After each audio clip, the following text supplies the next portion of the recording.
Hello বন্ধুরা, দেখতে পাচ্ছ আমার হাতে রসুন। এই রসুনগুলো আমাদের জমিতে লাগাবো, তো এগুলোকে ছাড়াতে হবে। ওইটাকে একটা একটা করে এখন ভাঙতে হবে, তারপরে সেইগুলোকে মাঠে লাগাতে হবে।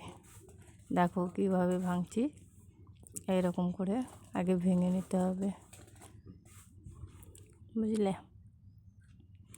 দেখো, গ্রামে সব বিয়ে করবা চাষি বাড়ি, এই যে এগুলো করতে হবে, বুঝলে। দেখো, এখন এক গামলা বুঝাই করো, তারপরে নিয়ে গিয়ে ওটাকে লাগিয়ে দাও। দেখবে একবার লাগালে হয়ে গেলে, জমিতে হলে তো একটু বেশি বেশিই খাওয়া হয়, মানে কিনে খাওয়ার থেকে ঘরের হলে মানুষ বেশিই খায় একটু, সেই জন্য